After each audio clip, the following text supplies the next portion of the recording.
Well, let's go ahead and jump into it. Everybody knows this weekend kicks off the NFL season, and we got the two biggest Bears fans I know right up here.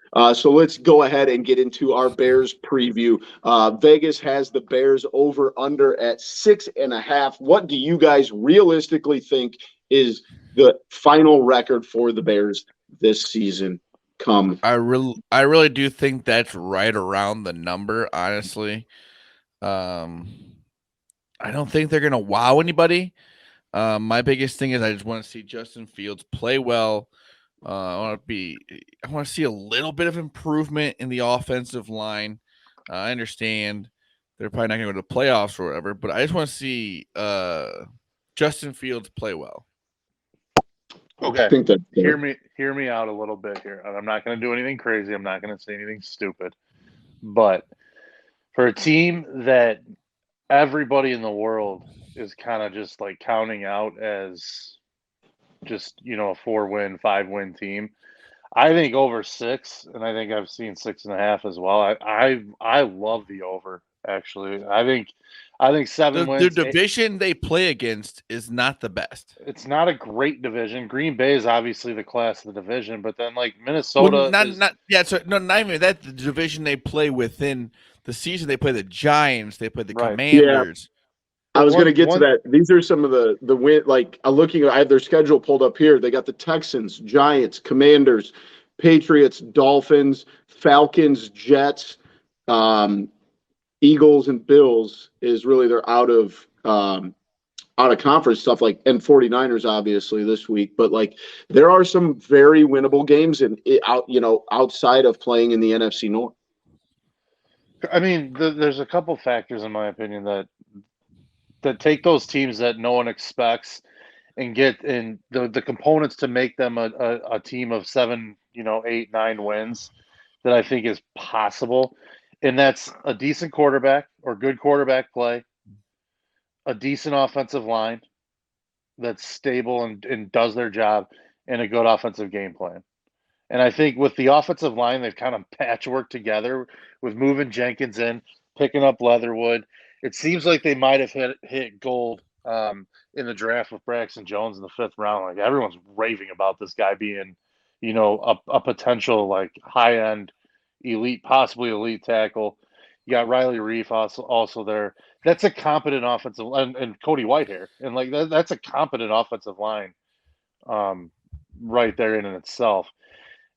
So I think if you get Justin Fields playing well, which I think all the signs are pointing up, everything you saw from him in the preseason was positive.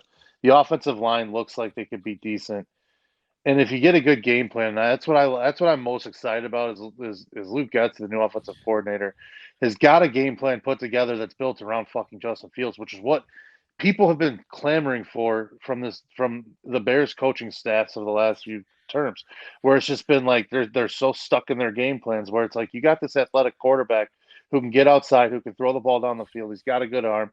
Get him outside the pocket, and that seems to be what Getsy's plan is. Wide spread the field out, get him in some space, makes things easier on David Montgomery, makes things easier on an untested, wide receiving core. I think there's components there to making that offense be actually better than people expect.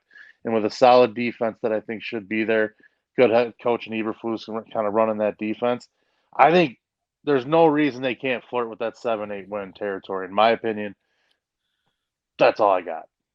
My biggest thing is with the Bears, I would have to say, okay, with the Roquan Smith stuff, I feel like Ryan Pace would have panicked, tried to trade him, get rid of him for whatever Or he sign him could to a get, silly deal. or whatever. And Poles goes, you know what? What are you going to do? We're going to, unfortunately, I know it's a bad way of going about business, but he's in a contract. So he goes, you know what? You either have to play the contract or it's not going to work out. And I think that was one of the biggest things. It's like, that was the biggest. I think this organization has actually changed by the moves they have made within.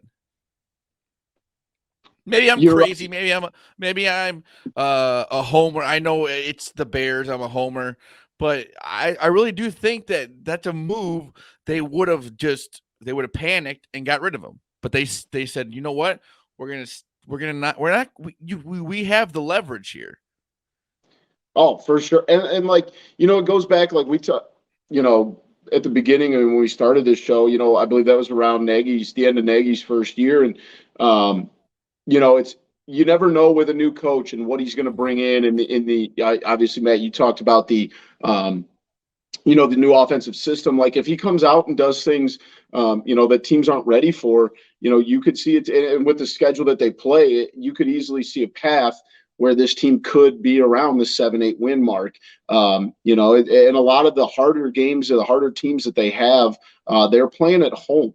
So it's one of those years where, if he sets things out on the right foot, kind of like you were saying about Poles doing, with the Rokon situation, if the coaching staff and the team comes out in the same, kind of the same mentality, you might be able to surprise somebody and pick up some of those wins, especially when you have some like the Miami Dolphins coming to Chicago on November 6th, or, the Bill, not saying the Bears are going to beat the Bills, but they got to come to Chicago on December 24th. The Eagles have to come on the 18th.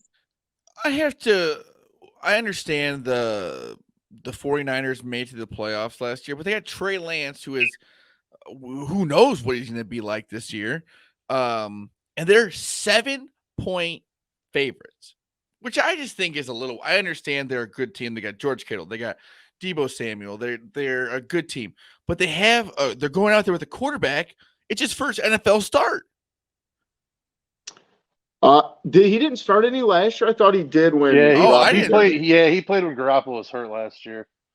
Okay, sorry. But I mean, it's his first year over Garoppolo. It's his first year in trench as a starter. Like walking into the season, he's the guy. What I'm saying is they're making it seem like they're going to go in there and just maybe they will, I guess, but I just think that the Bears are going to at least put up a fight, and not a touchdown favorite on the road is just kind of wild to me. Yeah, I agree. Something to be said about home dogs. Last thing on the Bears preview, guys, it really seems like this Bears move is going to happen. I mean, I don't know if you guys saw the renderings. I know they're just renderings, but I don't know. You got to be a little excited about that, right? It looks pretty cool. I hope it all happens. The only thing is you can get pumped about it right now. I think it looks awesome, but it's not going to be actually a thing for like 5 years. So we have to just kind of be excited about it for now, but you got to realize it's going to be a while until that actually happens. Hopefully this team is good before that happens, for my sanity. But I think it looks cool. It's exciting. It's something different. I think that it also gives you an opportunity to host a Super Bowl. Is what I really think. I think that's the biggest thing is you have a retractable roof, because when the Super Bowl is going on, guess what? It's shitty in Chicago. It's cold. No one wants to go to Chicago. So if they have a retractable roof, we can actually do something around it, because guess what? Minnesota has had the Super Bowl and it's cold there. Detroit. Yeah. You know what I mean? They've had the Super Bowl, but guess what? They have a roof. New York doesn't have a dome, which is weird. But it's New York, though. Yeah, but you know what I mean, though. The Bears aren't. They're not going to have a Super Bowl at Soldier Field. It'll never happen. No. Not to mention it only holds like 60,000 people. But you know what I mean, though. That should be a goal. Like I understand you want to win, you want to do this, but like you should be excited to like host things at your own place. Like that's the other thing too. Is like if you're the McCaskies, you're looking at it like we're not making any money off of anything happening here. If we can go to Arlington, we own that place. Guess what? We're going to make way more money. The Bears, I don't know if you guys have ever looked at this. The Bears are like the 5th most wealthiest team, like worth. Imagine if they had their own stadium. Yeah. You know what I mean? That's crazy that they are that high by owning a stadium that they don't even own, really. Right. I mean, they play there. They lease it. Well, and the problem too is the Bears ownership is they need to get this taken care of quicker, sooner rather than later, because unfortunately, once Virginia dies, there's a lot of ownership split that goes to a lot of people. So that means it's going to be a lot of hands in the pot, and not someone with all the equity to make all the controlling decisions that you would necessarily want running a sports team. So it could get really interesting. Maddie, I got one more thing before we get out of here with the Bears preview. Bermuda grass. What do you think of it? Well, Can't be any worse. well, let me tell you about Bermuda. No, they're like putting it down. No, like that. Isn't it crazy that that literally came from somewhere else? That I know that's just dumb. Maybe I have a dumb brain, but like that's just wild to me. Like in the southeast, like I lived in South Carolina when I was like in college during my internship, and that was the grass that they have down there. It almost felt fake.